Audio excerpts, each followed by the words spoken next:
We have fish feed formulation.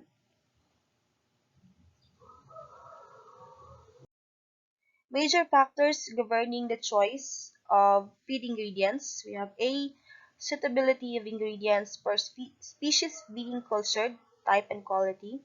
Feed ingredients are chosen based on their nutrient and energy content, digestibility and palatability. And always remember that they must be free from adulteration and toxicity.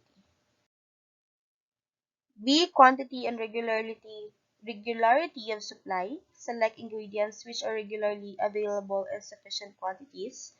C. Cost. Select feedstuff which are cheaper in terms of cost per unit weight of protein. Which of the following examples of the ingredients is cheaper? So, a sorted fish meal containing 55% protein and costing 22 kilogram lang, while compare sa anchovy meal containing 70% protein and costing 27 kilograms. So, practicality is very important when it comes to feeds. So we have here for calculation of cost per kilogram of protein. For assorted fish meal, for example, um it cost cost per kilogram. So cost per kilogram ingredient, we're going to divide it on the percent of protein. So for example, the cost is 22 kilogram divided by 0.55 na protein. So 40 pesos per kilogram of protein for assorted fish meal. For anchovy meal, cost per kilogram divided by percent protein. So we have 27 kilogram divided by 0.70% na protein. So 38.55 kilogram protein. So for that, anchovy meal is cheaper in terms of per kilogram of protein, although higher in cost on the basis of per kilogram of ingredient. So we have here example number 1 for diet with 2 ingredients. Formulate a diet to contain 25% protein using fish meal with analyzed crude protein content of 53.4% and fine rice bran with 12.9% ACP. So we have here protein source ingredient FM for fish meal 53.4, RB we have 12.9, which is rice bran, 12.1, and 28.4. So, i-minus lang yan natin siya, divided by 40.5.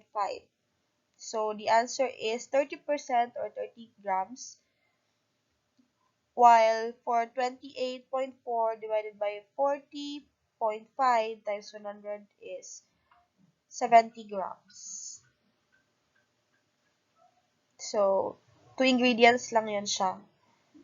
We have fish meal and rice bran. Then, for example number 2, for diet with 3 or more ingredients, given designated percentage, share or parts in the formulation. So, similarly, formulate a diet that contain 25% using the following ingredients. So, sa group 1, we have protein sources. We have fish meal and soybean meal. And then for group 2, we have energy sources, so rice bran and wheat flour. So, ayun, the same. 52.11 minus at 25 equals to 14.10. And then 10.90 minus 25. Yun. So, 27.11 divided by 41.21. So, 14.1 divided by 41.21 times 100 is equals to 34.22. While 27.11 divided by 41.21 times 100 is 67.78. So, yan, for protein source, yun, 52.11, energy source, 10.9.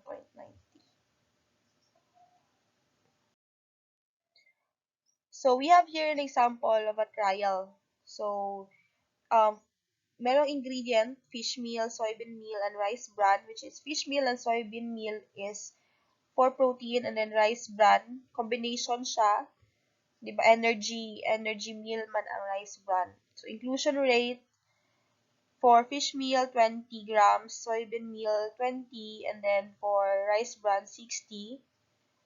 So if we analyze the crude protein, we have fish meal is 53.4, soybean meal is 45.9, and rice bran meal is 12.9.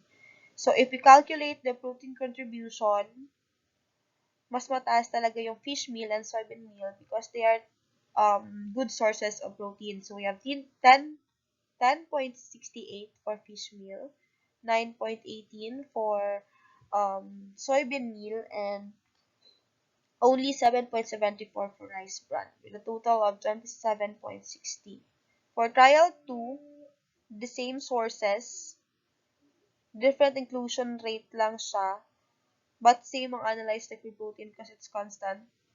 So, calculated protein contribution is lower ang fish meal with 7.476.